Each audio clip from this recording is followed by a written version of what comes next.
La voici. Le sang de l'agneau de l'Ancien Testament servait à un seul péché, à une seule fois, puis il caillait et perdait sa place. Mais l'agneau de Dieu est ressuscité. Et il est entré dans le sanctuaire, non fait de main d'homme, qui est la représentation de l'exact, mais dans le véritable, avec son propre sang, ayant obtenu pour nous une rédemption éternelle. Et son sang à lui, il ne caille pas. Il garde sa force. Il garde la même efficacité. Il peut encore pardonner tes péchés. Quand Dieu pardonne, c'est une vraie justification. Dieu n'oublie rien. Et pour monter la véracité de son pardon, il dit que quand il nous pardonne, il oublie nos péchés. Cela veut dire que quand Dieu t'a pardonné, c'est comme si tu n'as jamais péché. Et même si tu viendrais retomber pour ce même péché, Dieu ne te le reprocherait pas, parce que pour lui, tu ne l'as jamais fait. Voilà la force du sang du Christ. Voilà la force de son sang. Ne laisse pas l'ennemi te dire tu n'es plus digne. Ne laisse pas l'ennemi te mettre dans la honte rétrograde. Le sang coule encore. Le sang justifie encore. L'homme ne peut se justifier de lui-même ou donner le rachat de son âme. Et David va le dire dans les psaumes, il va tressaillir en lui-même, il va comprendre qu'il faut quelque chose de plus grand que les sacrifices de la loi. Il va dire, Seigneur, que donnera l'homme en échange de son âme? Le rachat de leur âme est trop grand. Alors Dieu a pourvu dans la grâce. La grâce de Dieu ne s'achète pas. La grâce de Dieu ne se mérite pas. Elle s'accepte. Tout simplement. C'est un don gratuit. Ce soir, au milieu de nous, il y a encore le sang pour justifier ta vie. Le prophète dit, même si tu emploierais beaucoup de potasse, même si tu mettrais du nitre sur toi, ton iniquité resterait gravée devant moi. Le sang de l'Ancien Testament, quand Aaron, le sacrificateur, faisait l'aspersion sur les vêtements, il donnait rouge. Et il cachait le noir derrière le rouge s'il y avait une tache. Mais la différence du sang du Nouveau Testament, c'est qu'il ne cache pas la tache noire derrière le rouge. Lui, il rend blanc. Et ce que je vous dis est biblique, il est écrit dans Apocalypse 21, ils ont lavé et blanchi leur robe dans le sang de l'agneau. Oui, le sang de l'agneau rend blanc. Il nous justifie totalement. Il n'y a pas un autre moyen, il n'y a pas un autre chemin. La religion n'inscrit pas notre nom dans le livre de la vie. La gentillesse, on peut être très gentil et être perdu. Sans mentir, sans voler, sans être un tricheur. Mais il est écrit dans Éphésiens chapitre 2 au verset 8, nous sommes sauvés par la seule grâce de Dieu. Amen. Afin que personne ne puisse se justifier. Ce qu'il nous faut, c'est le sang de l'agneau. Dieu a pourvu dans le sang de l'agneau. Un jour, un jeune homme a posé une question à son père. Il va dire, Père, où est l'agneau? Et Abraham répond à son fils Isaac, comme il peut, il va dire, mon fils, Dieu se pourvoira. Et cette question va rester un peu sans réponse pendant 2500 ans. Mais 2500 ans plus tard, dans l'évangile de Jean, au chapitre 1 et au verset 29, Jean le Baptiste va voir arriver l'agneau. Et il va dire, voici l'agneau qui ôte le péché du monde. Et j'aimerais vous dire, voici l'agneau sur cette place qui peut justifier ta vie, qui peut réellement effacer ton péché. Car ce qui donne la peine dans l'homme, ce qui enlève la paix de l'homme, ce qui écrase l'homme, ce qui brise l'homme, ce qui abaisse l'homme, c'est le péché. Mais il y a le sang. Amen. Une histoire dans la Bible nous est racontée. C'est l'histoire de Job. C'est l'histoire de Job. Cet homme était un homme extraordinaire. Dieu lui-même va rendre témoignage de Job dans les cieux. Il est écrit dans le livre de Job que Job était le plus éminent des fils de l'Orient. Il avait 7 fils et 3 filles, 6 000 chameaux, 500 paires de bœufs, 12 000 brebis, et de l'or et de l'argent sans nombre. Devant lui, les rois d'Orient se prosternaient. C'est lui qui avait les plus belles étoffes, les plus belles tentes, les plus grandes richesses. C'était l'homme le plus éminent de l'Orient. Il est écrit qu'il craignait Dieu. Ses enfants s'invitaient tour à tour tous les jours, et tous les matins il faisait un sacrifice à l'Éternel de peur qu'ils aient péché.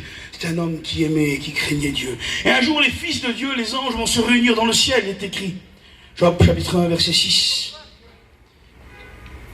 Et là parmi eux va se trouver un intrus, Satan, l'ennemi de nos âmes. Ah oui.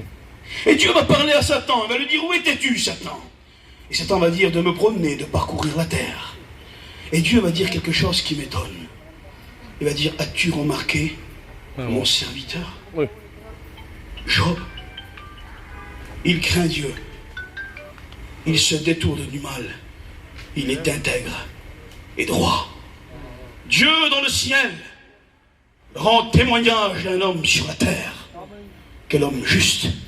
Et même le prophète Ézéchiel va dire, si Job aurait été là au temps du déluge, sa justice l'aurait sauvé. C'était un homme juste devant Dieu. Et Satan va répondre à Dieu et va lui dire, mais ne l'as-tu pas béni?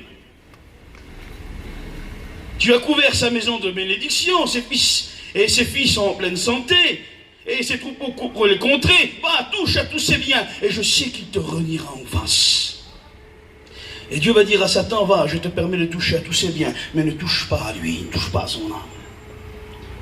Alors moi, je m'imagine avec une interrogation comme le ciel, je vois là, ce vieux Job, faire son sacrifice pour ses enfants, comme il avait l'habitude chaque matin, louer l'Éternel son Dieu. Et là, il voit de loin arriver, tout essoufflé, un de ses serviteurs, il est écrit, Job, mon Seigneur, des Sabins sont venus, ils ont passé tes serviteurs au fil de l'épée, et ils ont pris toutes tes ânesses, tous tes chameaux. Un autre vient et dit, Job, mon Seigneur, des Chaldéens sont venus, ils ont passé des serviteurs au fil de l'épée, ils ont pris tous tes biens. Un autre vient et dit, le feu est tombé du ciel, a consommé toutes tes brebis. Et là, un autre vient avec la plus terrible des nouvelles. Il va dire, Job, mon Seigneur, alors que ton fils aîné donnait un repas pour tous tes enfants, tous tes filles, tous tes garçons, un vent impétueux est venu à frapper les 4 colonnes de la maison. Et ils sont tous morts. Job tomba dans la poussière, déchirant ses vêtements avec un cœur déchiré, versant de nombreuses larmes dans une amertume indescriptible. Et il va dire ces paroles. L'Éternel l'a donné, et l'Éternel a repris. Que le nom de l'Éternel soit béni. Quel homme juste, quel homme intègre. Quelque temps vont passer, et les anges de Dieu vont se réunir encore dans le ciel, et parmi eux se trouvait encore Satan. Et Dieu va parler à Satan, mais il va changer son discours. Il va dire, as-tu remarqué mon serviteur Job? Il demeure ferme dans son intégrité. Et toi tu me pousses à le perdre sans cause. Et Satan va lui répondre par un ancien proverbe, il va lui dire, peau pour peau, un homme donne tout ce qu'il a pour sa vie. Et c'est vrai. Va, touche à ses os et à sa chair, et il te reniera en face. Alors Dieu permit à Satan de toucher la chair de Job. Job fut touché d'une terrible maladie, de la pointe des cheveux à la racine des pieds. Quelque chose d'indescriptible, une maladie terrible, incurable. Une maladie qui lui causait des douleurs. Une maladie qui l'abaissait dans la poussière. Il était vêtu d'un sac de grains, là, malade, ayant tout perdu. Et là, le bruit se répandit. Le cèdre du Liban était tombé. Le prince d'Orient était dans la poussière, malade, ayant tout perdu. Et les rois de la terre se déplacèrent pour voir si cela était vrai. 4 amis se déplacèrent vers Job. Et le voyant, il fut tellement vivement touché dans leur cœur qu'ils restèrent à ses côtés 7 jours et 7 nuits en pleurant, sans rien dire. Puis le plus vieux sûrement va commencer à prendre la parole. Cela serait trop long de vous expliquer tout leur discours, mais en quelque sorte il veut dire ça. Le plus vieux parle à Job et il dit, Job, si tu es comme ça, c'est que tu as péché.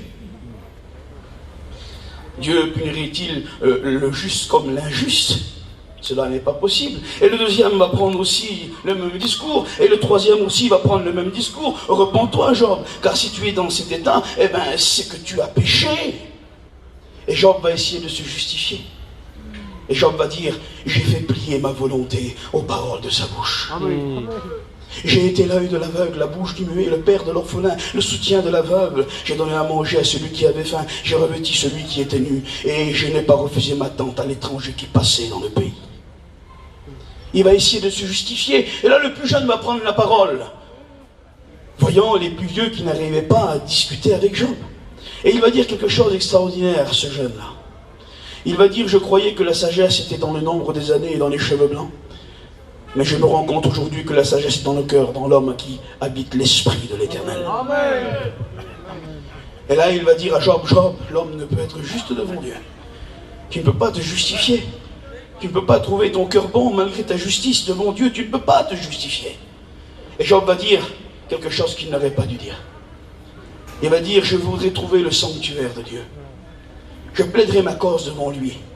Et si j'ai péché, alors il me le dirait. Alors là, il est écrit qu'un grand tourbillon va s'élever. Une grande tempête. Et Dieu va parler au milieu du tourbillon. Il va parler à Job, il va dire, qui est l'homme qui obscurcit mes desseins? Lève-toi, Job. Saint terrain comme un vaillant homme. Je te questionnerai et tu me répondras. Je t'interrogerai et tu m'instruiras. Où étais-tu quand j'ai suspendu la terre dans le firmament, que j'ai posé les 4 colonnes? Étais-tu là? C'est alors que tes jours sont nombreux. Étais-tu là quand les fils de l'aurore, lors de la création, exultaient de louanges vers moi? Peux-tu déployer les cieux des cieux comme ta tente? Peux-tu tenir les eaux des océans dans le creux de ta main? As-tu pesé les collines à la balance et les antiques montagnes au crochet? J'ai donné une mer, j'ai donné à la mer une borne, et malgré ses flots orgueilleux, elle n'a pas dépassé les limites que je lui ai données. As-tu déjà descendu dans l'abîme? As-tu vu la porte du séjour des morts? Tremble-t-elle au son de ta voix? Lève-toi, Job. Je t'instruirai, je te questionnerai, et tu me répondras. Alors Job va dire, Seigneur, mon oreille avait entendu parler de toi. Radio. Mais maintenant mon œil t'a vu. Amen. Mais maintenant mon œil t'a vu. Combien de fois tu as écouté des réunions? Ce n'est pas le nombre de réunions qui te sauvera. Ce n'est pas l'éloquence du prédicateur, le nombre de messages que tu écouteras. Ce qui peut te justifier, c'est le sang de l'agneau. Et trop de gens aujourd'hui regardent l'ombre de la croix, l'écho de la croix dans la vie des autres. Oui, je sais que Dieu vivant, il a guéri l'autre, il a changé l'autre, il a transformé l'autre. Je t'invite à la repentance ce soir, à ne plus écouter ou regarder l'ombre de la croix dans la vie des autres, mais à te tourner toi-même et voir l'homme de la croix. Amen. Voir Jésus-Christ, vois dans ses yeux l'océan de son amour, vois le sang qui coule pour ta vie. Tu es malheureux parce que le sang n'a pas encore coulé sur ta vie. Tu te sens triste et sans solution. Le sang à la croix rend un échec cuisant une réussite totale. Amen. Et là, Dieu va dire à Job, parle Job, j'attends que tu parles. Et Job va dire, Seigneur, je mettrai ma main devant ma bouche. Et je ne parlerai pas. C'est vrai. Et je ne parlerai pas. Oui, vient le jour où les hommes ne pourront plus se justifier. Ce jour, c'est le jour le plus terrible de toute l'histoire de l'humanité. Le jour le plus terrible de toutes les éternités. C'est le grand trône blanc. Apocalypse chapitre 20, verset 11. Pourquoi je dis que ce jour sera terrible? Parce qu'en un instant, les hommes entendront le jugement et leur condamnation. Et ils verront le ciel en un instant. Puis ils iront en enfer. Quel jour terrible. Voir le ciel pour quelques instants. Entendre sa condamnation. Et aller dans les temps ardents de feu. Nul ne pourra se justifier devant Dieu. Nul ne pourra plaider sa cause. Ce qui nous justifie, c'est le sang de l'agneau. La gentillesse ne te justifiera pas. Les bonnes actions ne te justifieront pas. La religion ne te justifiera pas. Tu peux exister dans une chorale, exister en prêchant, exister en témoignant. Vous voyez, ce pylône-là, cette baffe, ce micro, ils existent. Hein. On les voit, mais ils ne sont pas vivants. Celui qui est vivant, c'est celui qui vit en Christ et Christ en lui. Et le Seigneur nous appelle à cela. C'est le sang qui justifie. Dieu va regarder les amis de Job. Et il va dire, allez vers mon serviteur, car vous l'avez accusé à faux. Il offrira un sacrifice pour vous, et vous serez pardonnés. Alors Job, là, sans parole, sans se justifier lui-même, il fait un sacrifice. Le sang coule, et il est justifié. C'est le sang qui justifie. C'est le sang qui donne la vie. Souvenez-vous, dans Exode 12, ce n'est pas l'éloquence d'Aaron qui a sauvé Israël, ni les miracles de Moïse. J'aimerais être adroit dans mes mots, mais c'est une vérité. Ne cherchez pas les hommes qui vous flattent. Cherchez les hommes qui vous disent la vérité. La vérité n'est pas toujours facile à entendre, mais c'est elle qui a franchi. Non, les miracles de Moïse n'ont pas sauvé Israël de l'ange de la mort, parce qu'on peut être guéri et aller en enfer. Mais on peut mourir dans notre maladie et aller au ciel. Et aller au ciel si le sang a coulé sur notre vie. Ce qui a sauvé Israël, c'est le sang sur le linteau des portes. C'est le sang sur le linteau des portes. Il faut que le sang soit sur ta vie. Il faut que le sang soit sur ta vie. Et alors la condamnation ne pourra plus venir. Je dis cette dernière chose, puis on priera le Seigneur. J'en ai assez dit. Dieu n'a pas besoin de beaucoup de paroles pour sauver une âme, car il est tout puissant. Dieu va ordonner à Moïse de construire l'arche d'alliance. Et vous allez voir quelle importance elle a, cette arche d'alliance. Quand Adam et Ève vont pécher, Dieu va les chasser du jardin. Et à l'entrée du jardin, il va mettre des chérubins à l'épée flamboyante, afin que l'homme n'ait plus accès à l'arbre de la vie. Et Dieu punit toujours la terre par les anges. Sodome et Gomorrhe par les anges. Dans les chroniques, les Philistins par les anges. Dans l'Apocalypse, ceux qui versent les coupes, c'est les anges. Ceux qui sonnent les trompettes des fléaux, c'est les anges. Dieu punit toujours l'homme par les anges. Et l'épée de la condamnation va bientôt s'abattre sur le monde. Mais quand Dieu va ordonner à Moïse de créer l'arche d'alliance dans l'Ancien Testament, il va dire, tu mettras au milieu de l'arche une coupe, et à l'intérieur le sang du pardon. À droite et à gauche, 2 anges, 2 chérubins. Mais là, les 2 chérubins devant le sang, ils n'ont plus d'épée. Pourquoi?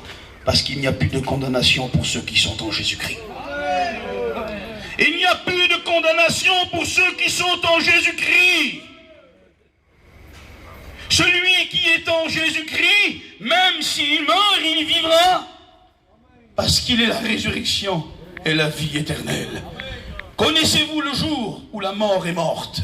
C'est le jour où Christ est ressuscité. Alors, si tu acceptes le sang, tu n'as plus à avoir peur de la condamnation. Tu n'as plus à avoir peur de tes ennemis qui t'entourent. Parce qu'il combattra pour toi. Et j'aimerais te dire que lui, il est le guerrier qui ne perd aucune bataille. Il est le guerrier qui ne perd aucune bataille. Vous savez, je vois qu'il y a des anciens ici aujourd'hui. Et j'ai un grand respect pour les anciens. Mais j'aimerais vous dire une autre vérité. Je ne crois pas qu'au milieu de nous, il y ait un Job. Et si Job n'a pas pu se justifier, alors aucun de nous ne pourra se justifier. Même dans la poussière et dans la maladie, sa femme va lui dire à Job, tu continues, tu persévères, renie Dieu et meurs. Il va dire, femme insensée, accepterions-nous le bien qui vient de Dieu et non le mal? Et Job ne pécha point dans toutes ses paroles. Mais il n'a pas pu se justifier lui-même. Non. Il fallait le sang.